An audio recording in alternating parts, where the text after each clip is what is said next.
바로 보는 TV 옴부즈맨, 먼저 주간 주요 이슈를 분석합니다. 박근혜 전 대통령이 헌정 사상 처음으로 탄핵 파면됐습니다. 헌재는 박 전 대통령이 재임 기간 헌법과 법률을 지속적으로 위배해왔으며 검찰과 특검의 수사를 거부하는 등 국민의 신임을 배반해 헌법 수호의 관점에서 용납될 수 없는 중대한 위반을 했다며 파면 이유를 설명했습니다. 박 전 대통령이 탄핵 파면됨에 따라 전직 대통령에 대한 예우 특혜도 박탈됐습니다. 특히 형사재판에 넘겨지지 않을 권리인 불소추 특권도 사라졌습니다. 이에 따라 검찰 수사도 급물살을 탈 것으로 보입니다. 해외 주요 외신들과 방송사도 박근혜 전 대통령의 파면 소식을 긴급 뉴스로 전했습니다. 미국은 한미 관계의 굳건함을 확인하며 한국의 안보 공백은 없도록 하겠다는 입장을 밝혔습니다. 중국은 한국이 조속한 안정을 찾기를 희망한다면서 사드 배치 진행을 멈추고 양국 관계를 정상 궤도로 되돌리길 바란다고 말했습니다. 헌재의 탄핵 인용 결정으로 이제 전국은 초유의 조기 대선 국면으로 전환됐습니다.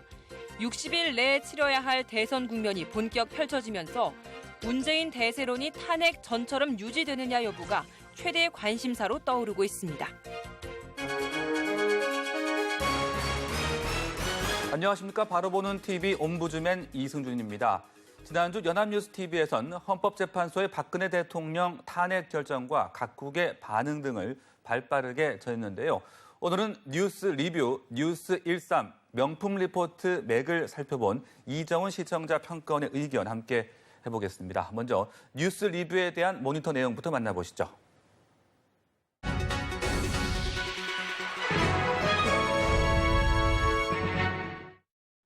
지난주 연합뉴스TV는 공식적으로 수사를 종료한 특검 관련 뉴스를 비중 있게 보도하면서 이번 특검 수사의 성과를 평가하고 향후 진행될 검찰의 수사 진행에 대해서도 분석하였습니다. 지난 2월 27일 연합뉴스TV 뉴스 리뷰에서는 황교안 대통령 권한대행이 특검의 연장 요청을 거부하면서 2월 28일 특검의 활동이 공식적으로 종료된다고 전했습니다. 이번 특검 수사의 성과의 의미를 차분하게 설명하면서 제한된 시간과 어려운 여건 속에서도 이번 특검은 소기의 성과를 달성했다고 평가했습니다.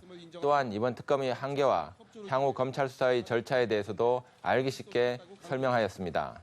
지난 2월 28일 뉴스 리뷰에서는 박영수 특별검사팀은 지난 90일간의 수사를 통해 이재용 삼성전자 부회장, 김기춘 전 청와대 비서실장 등 최순실 국정농단 관련 30여 명을 재판에 넘기기로 확정했다고 보도했습니다. 특검팀 운영은 기존의 수사 중심에서 공소유지 모드로 전환하고 수사 실무를 맡은 법무부 파견 검사 20명 중 수사팀장을 맡았던 윤석열 검사를 포함해 8명이 공소유지 요원으로 남기로 했다고 전했습니다.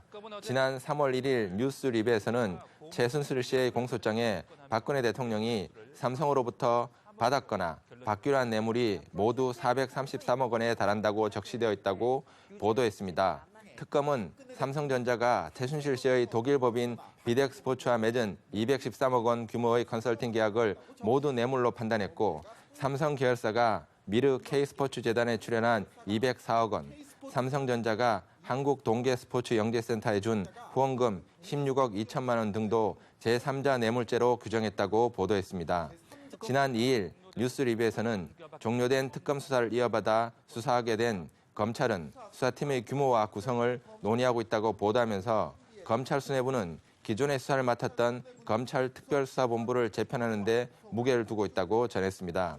검찰은 박근혜 대통령과 우병우 전 민정수석 등에 대한 수사를 담당하기에는 대규모 검사가 투입된 특수본이 수사의 효율성과 연속성 측면에서 합리적이라고 판단하고 있지만 법조 일각에서는 지난 특수본 수사가 일부 부실했음을 지적하며 또다시 특수본의 수사를 맡기면 검찰이 신뢰를 얻기 힘들 것이라는 지적도 있다고 전했습니다. 지난주 박영수 특검의 수사가 공식적으로 완료되면서 많은 시청자와 국민들은 이번 특검의 성과에 대해 궁금해하고 있습니다. 이번 사안 자체의 중요성이나 법작성도 있지만 과거 특검의 성과가 기대치에 미치지 못한 경우가 많았던 점도 이런 관심의 이유 중에 하나라고 할 수 있습니다. 지난 연합뉴스TV에서는 이러한 시청자들의 궁금증을 일정 정도 해소하는 보도를 했다고 평가할 수 있습니다. 다만 특검의 공소 내용들이 검찰에서 어떻게 수용할 것인지에 대한 내용들은 일본 시청자들이 이해하기 어려운 전문적인 내용이라고 할 수 있습니다. 이러한 내용들은 보다 알기 쉽게 설명하고 알려주는 내용들이 부족한 점은 아쉬운 점이라고 할 수 있습니다. 특히 특검의 공소 내용들이 검찰에서 어떻게 수용할 것인지에 대한 내용들은 일반 시청자들이 이해하기 어려운 전문적인 내용이라고 할 수 있습니다. 이러한 내용들은 보다 알기 쉽게 설명하고 알려주는 내용들이 부족한 점은 아쉬운 점이라고 할 수 있습니다. 네, 뉴스 리뷰를 살펴본 이정훈 시청자 평가원의 의견 함께했는데요. 뉴스 13 또 명품 리포트 맥은 어떤 평가를 받았는지 만나보시죠.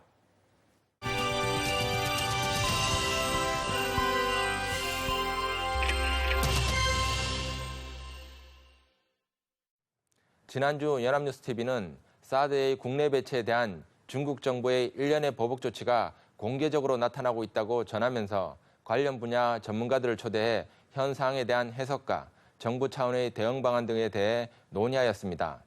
지난 3월 4일 뉴스 13에서는 김정봉 한중대 석좌 교수와 강철한 북한전략연구센터 대표를 초대해 이번 중국의 보복 조치의 의미와 가능한 대응 방안을 제시하였습니다. 김정봉 교수는 북한의 핵무장 개발에 책임이 있는 중국 정부가 국내 사드 배치에 대해 경제적 보복 조치를 하는 것은 적반하장이라고 주장하면서 국제무역기구와 국제여행기구에 한국 상품의 비관세 장벽과 항공령에 대한 제약을 가하고 있는 것에 대해 제소를 하는 것이 방안이 될 것이라고 제안했습니다. 중국 보복 조치로 어려움에 처한 롯데그룹에 대한 정부 차원의 지원이 필요하고 국민들도 롯데 상품을 구입하는 것이 필요하다고도 제안했습니다. 또한 김 교수는 최근 위안부 문제로 외교적 갈등이 있는 일본과의 외교 관계를 개선하고 일본과의 관계를 돈독하게 함으로써 중국에 압력을 가하는 외교적 노력이 필요하다고 제안했습니다. 강철한 북한전략연구센터 대표는 이번 중국 보복 조치를 북한의 급격한 붕괴를 염려하는 중국 정부의 다소 억지스러운 반발이라고 지적하면서 과거 오바마 정부의 대북 외교는 중국에 의지한 반면 트럼프 행정부는 북한의 급격한 변화를 시도하는 과정에서 일어난 것으로 설명했습니다. 지난 3월 5일 뉴스 13에서는 통일연구원 차두현 초청 연구위원과 경남대 극동문제연구소 장철운 연구교수를 초대해서 이번 중국 보복 조치에 대한 외교적 관점의 해석을 제시하였습니다. 장철운 교수는 이번 일련의 중국 조치는 매우 유감스러운 사태이지만 외교적 차원의 문제로 확대되었다고 말하기는 어려울 수 있다고 설명하고 국제기구에 제소하는 방안도 현실적인 의미를 가지기는 어려울 것이라고 전망했습니다. 차두현 연구위원은 최악을 대비하는 국방과는 달리 외교는 상대방을 최악으로 가져가는 것은 위험할 수 있다고 지적하면서 이번 조치들은 갈등 관계에 있는 나라 사이에 흔히 발생할 수 있는 수준의 반응일 수 있다고 설명했습니다. 장철운 교수는 사드 배치에 관련해서 중국 측의 반발이 예상되는 상황에 대한 정부의 구체적인 대처 방안이 없었다는 점은 아쉬운 점이라고 지적하고 우리 정부는 갑작스러운 사드 배치 결정에 앞서서 주변 국가와의 물밑 논의나 협상을 통해 사전 조율이 필요했다고 설명했습니다. 차두현 연구위원은 외교에서 우리 편익 위주로 사고하는 경향이 있다고 비판하면서 다만 불필요한 손해를 피하도록 노력하는 것이 필요하다고 설명했습니다. 이번 달 한중일 3국을 방문할 틸러슨 미 국무장관의 중재 가능성에 대해서도 현실적인 가능성이 낮을 것이라고 전망하면서 중국 정부와의 협의나 논의를 지속적으로 노력하는 것이 현실적으로 필요하다고 설명했습니다. 지난주 연합뉴스TV는 사드 배치에 대한 중국 정부의 조치에 대해 상당한 분량을 할애해서 보도하고 심층적인 해석과 다양한 관점을 제공하였습니다. 다양한 관점을 가진 전문가를 초대해 이번 중국 정부의 조치에 대해 폭넓은 시각을 제공했다는 점에서 좋은 시도였다고 평가할 수 있습니다. 특히 외교 전문가들이 이번 조치에 대해 우리 입장만이 아니라 보다 포괄적인 맥락을 제공한 것은 시청자들이 이번 사안을 이해하는 데 매우 유용했을 것으로 평가할 수 있습니다. 국내 언론이 외국 정부와의 분쟁을 다루는 경우 국민들의 감정이나 정서를 자극하는 논조를 중심으로 하는 보도를 제시하는 경우가 많습니다.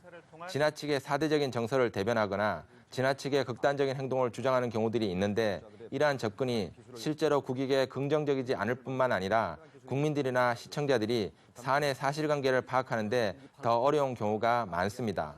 일단 객관적이고 현실적인 사실관계를 파악하고 제시함으로써 외교 분쟁에 보다 실질적인 방안을 논의할 수 있도록 하는 것이 언론의 기본 사명이라고 할 수 있습니다. 지난주 연합뉴스TV는 다가올 대선 전국에 시청자들이 관심을 가질 만한 이슈를 보도하였습니다. 지난 3월 5일 명품 리포터 맥에서는 TV 토론의 영향력과 이에 대한 대선 주자들의 셈법에 대한 흥미로운 정보를 제공하였습니다.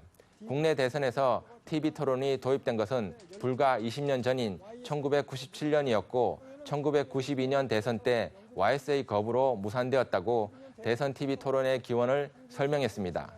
1992년 대선을 앞두고 만난 영국 대처 전 총리의 조언을 받아들인 YS는 TV 토론을 거부하고 결국 200만 표 차이로 대선을 승리했다고 전하면서 TV 토론은 이기는 쪽보다 지는 쪽에 유리할 수 있는 구도라고 설명했습니다. 최근 문재인, 안희정, 이재명 3자가 경쟁하는 민주당 경선 레이스에서 후위그룹이 TV 토론에 적극적인 것도 유사한 맥락이라고 분석했습니다. 지난해 미국 대선 TV 토론도 앞서는 쪽보다는 뒤서는 쪽에 유리한 구도였는데 TV 토론 전까지 힐러리의 우세를 예상했지만 트럼프의 쉬운 말과 정제되지 않은 몸짓이 오히려 힐러리보다 더 깊은 인상을 심어주는 결과를 가져왔다고 분석했습니다. 여기에 한국의 경우 양자가 아닌 다자 구도로 진행되면서 예상하지 못한 곳에서 초대형 변수가 터져 판세에 영향을 주는 경우가 있었다고 지적하고 후보들의 공약 이외에도 돌발 변수가 토론회의 또 다른 백미가 될 것이라고 예상했습니다. 이제는 제도적으로 정착된 대선 TV 토론에 대한 차분한 설명이 인상적이었던 보도였습니다. 시행 초기 국민들이 많은 관심을 가졌던 것과 비교할 때 최근 대선에서는 대선 후보들 간의 기싸움의 방편으로 전락한 면이 없지 않은 것도 사실입니다.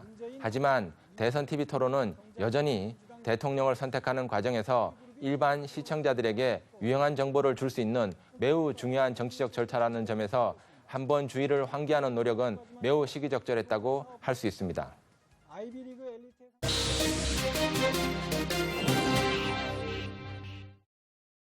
연합뉴스TV에서 방송하는 제작 프로그램에 대한 시청 소감을 들어보는 캠퍼스 TV 리포트 순서입니다.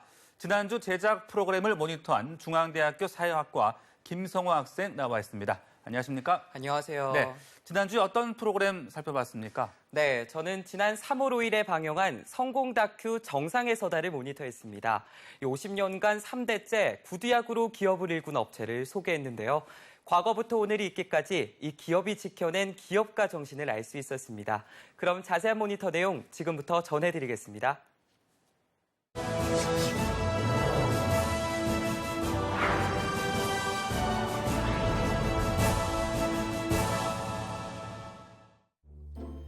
방송 첫 화면으로 영화 국제시장을 보여줬는데요. 가족의 생계를 위해 구두를 닦는 1960년대 소년들의 모습 등을 통해 이번 방송 주제인 구두약을 당시 시대적 분위기와 흑백 사진 등을 통해 자연스럽게 소개해줘 흥미로웠습니다. 1967년 외제 구두약만 존재했던 시절 이 업체는 국내 최초로 국산 구두약을 출시하는데요. 이 업체의 구두약은 구두약의 대명사가 됐고 반세기가 지난 지금도 국내 구두약 점유율 1위를 지키고 있다고 합니다. 국산 구두약이 만들어진 계기에는 특별한 이야기가 숨겨져 있다는데요. 미국으로부터 군수품을 지원받던 군 창설 초기 이상하게도 우리 군의 군화만 일찍 닳아 해졌다는데요. 이유는 바로 구두약 때문이었답니다. 구두약이 보급되지 않았던 우리 군은 구두약을 발라주지 않아 가죽이 일찍 푸석해지고 갈라졌다는데요. 약을 칠하지 않은 군화의 수명 역시 짧을 수밖에 없었던 것은 어찌 보면 당연한 일. 가죽을 보호하는 데는 구두약이 꼭 필요하다는 이야기를 들은 이 업체의 창업주는 해외 업체들에게 구두약 제조 기술 이전을 알아봤지만 모두 거부당했다고 합니다. 결국 고 박태준 전 포스코 회장의 도움으로 일본 구두약 기술을 전수받아 1967년 당시 20원의 가격으로 국산 구두약을 최초로 출시하게 됩니다. 또한 이 업체의 상표 탄생에 대해서도 재미난 일화를 소개해줬는데요. 당시 말가죽을 사용한 구두가 최고로 인정받았던 시기라 이 업체의 구두약 상표에 말상표를 적용했다는 인터뷰 내용이 재밌었습니다. 더 좋은 가죽이 없었겠죠. 또한 말 궁둥이의 가죽을 일컫는 코도반에 대한 설명도 인상적이었는데요. 자료 사진과 자막을 통해 생소한 내용을 쉽게 이해할 수 있었습니다. 코도반이란 바로 말의 공둥이 부분 가죽을 뜻하는 단어. 부치 열풍과 더불어 액체 구두약의 출시로 이 업체는 1980년대 최고의 호황기를 누리는데요. 하지만 90년대 들어서 점차 침체기를 맞게 됩니다. 도로 포장률이 높아지고 소득 수준이 향상돼 이 구두약의 수요가 줄어들었던 탓인데요. 조금 어려울 수도 있었던 내용들을 이혜영 연합뉴스 전 산업부장의 설명으로 시청자의 이해를 도왔습니다. 그리고 우리의 전통장에 관심이 많았던 정두화 회장의 이야기가 소개됐는데요. 허영만 화백의 만화 식객의 소재가 됐던 배경을 설명했습니다. 하지만 장맛 연구에 몰두한 정두화 회장의 이야기가 길어져 이 업체 내용과 주제가 다소 동떨어진 느낌을 줘 아쉬웠습니다. 이 업체는 구두약 수요 감소로 인해 현재는 건물 관리 용품이 매출에 있어 가장 큰 비중을 차지한다는데요. 업체의 품목별 매출 비중 등을 그래프로 정리해 한눈에 알 수 있어 좋았습니다. 그러나 국내 구두약 시장 점유율만큼은 55%로 여전히 국내 최고의 자리를 차지하고 있다. 최근 이 업체가 새롭게 도전하고 있는 부분은 바로 남성 코스메틱 분야인데요. 대기업이 선점하고 있는 코스메틱 시장에 승부수를 던진 패키징 부분에 대해 자세한 이야기를 들을 수 있었습니다. 국산 최초 구두약에서부터 이 남성 코스메틱까지 지난 50년간 이 업체는 두 가지 원칙을 잃지 않았다는데요. 바로 1등이라는 자부심과 제품에 대한 장인 정신이라고 합니다. 구두약 명가라는 이름이 무색하지 않게 꾸준히 노력하고 변화하는 이 업체에 대해 알 수 있어 유익했습니다. 네, 모니터 내용 잘 봤습니다. 소개되는 업체는 새로운 사업에 도전하는 것이 눈에 띄는데요. 김성호 학생은 어떤 점이 가장 인상적이었습니까? 네, 저는 이 업체가 2014년 남성 코스메틱 시장에 진출한 것이 인상적이었습니다. 이 대기업 등으로 인해 진입 장벽이 높은 코스메틱 시장에 새로운 도전장을 던지는 건 쉬운 일이 아니었을 텐데요. 그럼에도 불구하고 과감히 선택했다는 점이 인상적이었습니다. 네, 지금까지 성공다큐 정상에서다 살펴봤습니다. 말씀 고맙습니다. 고맙습니다.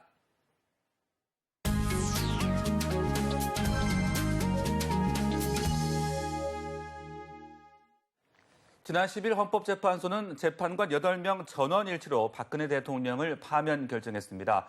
헌재는 박 전 대통령의 위헌 위법 행위는 국민들의 신임을 배반한 것으로 헌법 수호 관점에서 용납될 수 없다고 판단했는데요. 이에 따라 박 전 대통령은 대한민국 헌정 사상 처음으로 탄핵으로 중도하차한 대통령이라는 불명예를 얻게 됐습니다. 오늘 TV와 비평 시간에는 박근혜 전 대통령 탄핵 관련 우리 언론과 외신들 어떻게 보도하고 있는지 자세하게 알아보겠습니다. 동아방송예술대 방송보도제작과 정은희 교수 나와 계십니다. 안녕하십니까? 안녕하십니까? 네. 지난 10일 헌법재판소가 헌정사상 처음으로 대통령을 파면했습니다. 네. 박 전 대통령이 탄핵되기까지의 과정 다시 한번 좀 정리를 해 주시고요. 또 이 탄핵 이후 정치권과 사회 각계의 반응들을 우리 언론들은 어떻게 보도하고 있습니까? 네. 길고 긴 대장정이 드디어 결론을 맞이했습니다. 이제는 전 대통령이라고 해야 될 것 같습니다. 박근혜 대통령 탄핵 심판 사건의 최종 결론이 지난 10일 나왔습니다. 탄핵 인용됐죠. 지난해 12월 9일 국회에 탄핵 소추안 가결로 시작된 탄핵 심판 사건은 최종 선거까지 총 92일이 걸렸습니다. 지난해 10월 24일 최순실 태블릿 PC 속 박근혜 전 대통령 연설문 등 44개의 문건에 대한 보도를 시작으로 12월 9일 박근혜 대통령 탄핵 소추안 가결과 헌법재판소 제출이 이루어졌습니다. 12월 15일 헌재는 박영수 특별검사팀과 서울중앙지검에 최순실 게이트 수사 기록을 제출 요청했습니다. 그동안 헌재는 3번의 준비 절차 기일과 16번의 변론 기일, 최종 변론 기일까지 총 20번의 변론 절차를 진행을 했습니다.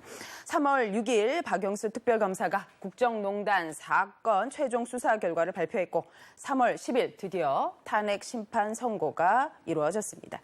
이제 우리는 헌재 결정을 겸허히 받아들이고 사회적 혼란을 벗어나 새로운 방향을 설정하고 나아가야 할 텐데요. 정치권에서는 이번 헌재 탄핵 심판 선고에 대해 어떤 결과든 승복하겠다는 의지를 표명해왔습니다. 언론에서는 이에 대한 각 당의 대표와 분위기를 전했었는데요. 탄핵 인용 후 정치권의 반응 역시 기사화하고 있습니다. 먼저 황교안 권한대행은 국민 화합을 강조하면서 정치권의 협력을 요청했습니다.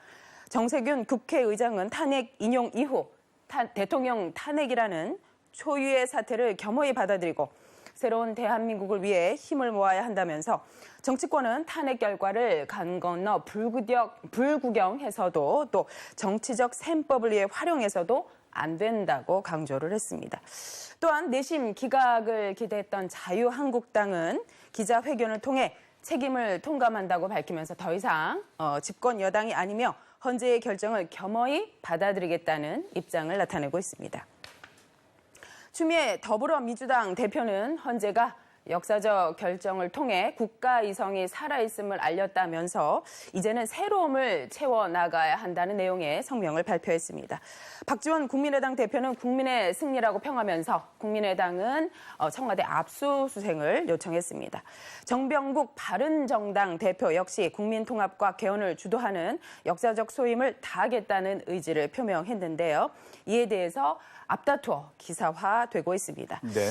또한 사회적으로도 물론 양분된 의견 등을 보여왔지만 대체로 탄핵 인용에 힘을 실는 그런 보도들이 많이 이루어지고 있습니다. 탄핵 인용을 반기는 여러 지역의 반응이 많이 보도가 되었습니다. 물론 헌재 결정에 수용치 못하는 측면의 보도도 있습니다. 헌재의 결정에 대해 시비가 엇갈리는 현장 등에 대한 보도가 있었는데요. 그리고 청와대의 침통한 분위기 역시 보도가 됐습니다. 그러나 전체적으로는 언론에서도 대체로 탄핵 인용에 긍정적인 반응을 보이는 기사를 내보내고 있습니다. 이제는 새로운 대한민국 건설을 위한 기회를 만들어야 한다는 반응입니다. 네. 그렇다면 박근혜 전 대통령이 어떤 이유에서 파면됐는지 그 이유 분석을 좀 해주시고요. 관련해서 우리 언론들은 어떻게 또 보도를 하고 있습니까? 네. 8인의 헌법재판소 재판관 등은 전원 탄핵 인용에 손을 들었습니다. 헌재는 국회가 제출한 탄핵 소추 사유 13개를 4개로 묶고 이 가운데 사인 즉 개인의 국정 개입 허용과 대통령 권한 남용 여부만을 파면의 근거로 인정을 했습니다. 헌재는 최 씨의 국정 개입 허용과 대통령의 권한 남용이 공익 실현 의무 위반, 기업의 자유와 재산권 침해, 그리고 비밀 엄수 위배가 있다고 판단을 한 것입니다. 또한 대통령으로서 헌법 수호 의지가 드러나지 않는 건 역시 탄핵 인정의 사유가 된다고 봤습니다. 대통령으로서 검찰 수사 과정에서 자신이 한 말을 지키지 않고 의혹을 키웠다고 보는 것입니다. 헌법재판소는 대통령 파면으로 얻는 헌법 이익이 압도적이라고 언급을 했는데요. 언론 자유 침해 즉 정윤회 문건을 보도한 세계일보의 사장을 사임케 하고 추가 보도를 자제한 점은 잘못한 부분이나 탄핵 사유라고 보지는 않았습니다. 이에 대해 언론에서는 선고 전문을 기사화하면서 앞다투어 보도를 하고 있습니다. 이정미 헌법재판소 권한대행의 발표 중 중요 부분을 기사화하며 적극적으로 이를 보도화하고 있는데요. 또한 헌재 결정 중 아쉬운 부분은 없는지 점검하는 기사도 있었습니다. 그중에서 지속적으로 논의되었던 생명권 보호 의무 위반에 대한 기사가 다수 있었습니다. 이는 세월호 사건 당시에 대통령의 행적에 대한 의혹을 말하는 것으로 헌재는 이 사안에 대해서는 탄핵 소추 사유가 될 수 없다는 입장입니다. 이에 대한 시민들의 반응을 기사화했습니다. 네. 그렇다면 이 주요 외신들은 박근혜 전 대통령 탄핵 그리고 우리 대한민국의 앞날에 대해서 어떻게 또 분석을 하고 있습니까? 네. 이번 탄핵 인용은 정말 전 세계적으로 주요 외신들이 앞다투어 보도를 하고 있는 실정입니다. 12일 외신들은 헌재 앞에 집결을 해서 뜨거운 취재 경쟁을 보였는데요. 역사적인 순간을 생중계하면서 톱 기사로 보도를 하고 있습니다.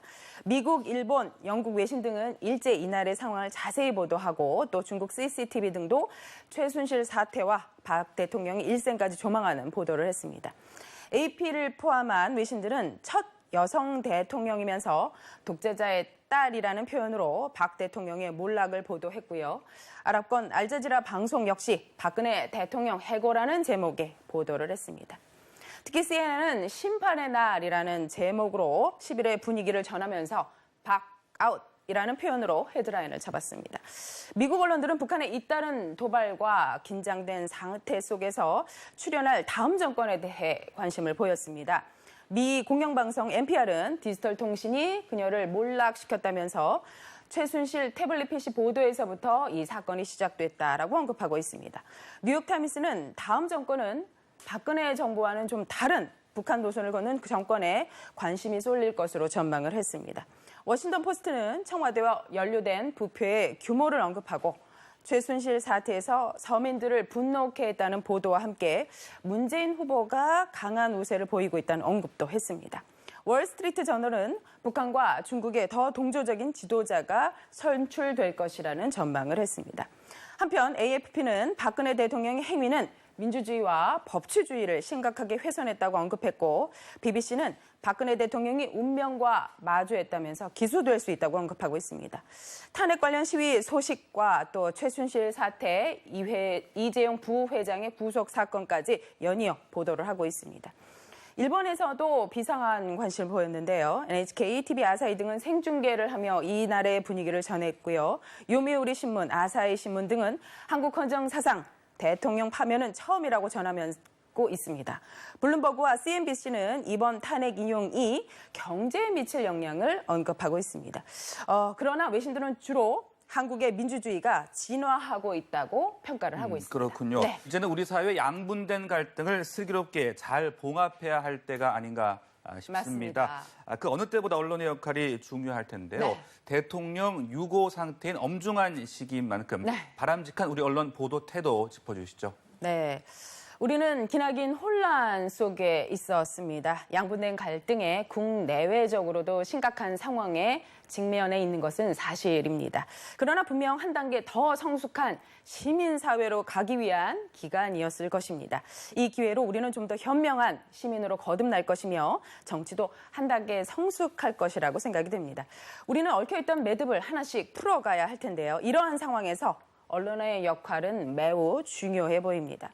헌재 탄핵 인용 이후 갈등에 기인한 인명사고도 있었습니다. 갈등을 잘 극복하고 헌재의 선고를 받아들이는 성숙함과 새롭게 시작하는 시민의식 형성에 한몫해야 할 것입니다. 헌재의 선고를 두고 다른 추측이나 오보 등을 자제하고 이에 대한 깨끗한 수용과 이를 바탕으로 우리가 나아가야 할 방향성을 제시하는 것이 중요해 보입니다. 우리가 새롭게 맞이하게 될 대선에 대한 건강하고 균형 있는 보도를 통해 능력 있고 국민을 경외할 수 있는 대통령을 뽑을 수 있도록 한 축을 담당해야 할 것입니다. 언론의 건강한 보도 기대하겠습니다. 네, 지금까지 박근혜 전 대통령 파면과 관련된 언론 보도 자세하게 짚어봤습니다. 말씀 고맙습니다. 고맙습니다.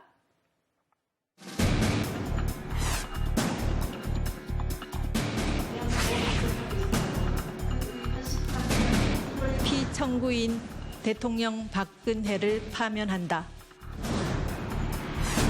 신체 안전 보호 의무를 충실하게 이행한다.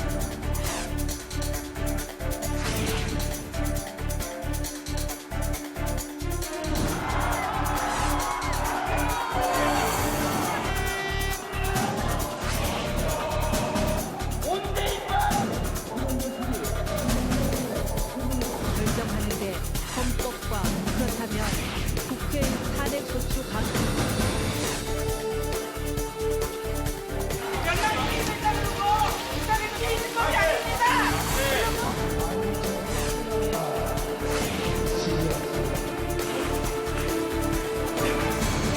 최서원의 이익을 위해 대통령의 지위와 권한을 남용한 것으로서 헌법과 국가공무원법, 공직자윤리법 등을 위배한 것입니다.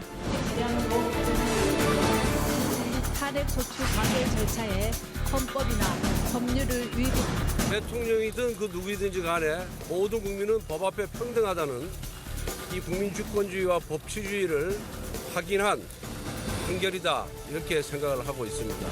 저는 참담합니다. 오늘 이 판결을 보고 너무너무 참담해요. 저는 이 판결에 대해서는 강력한 유감을 줍니다.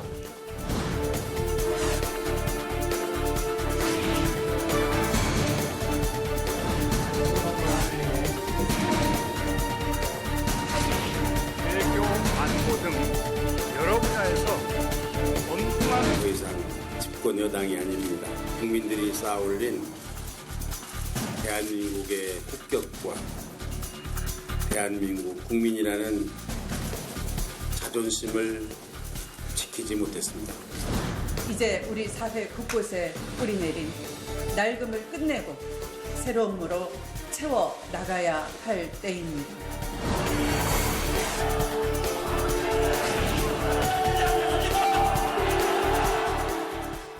저희 제작진은 언제나 시청자 여러분의 다양하고 소중한 의견을 기다리고 있습니다. 방송을 보고 느낀 소감을 전화나 시청자 게시판 그리고 SNS로 보내주시기 바랍니다.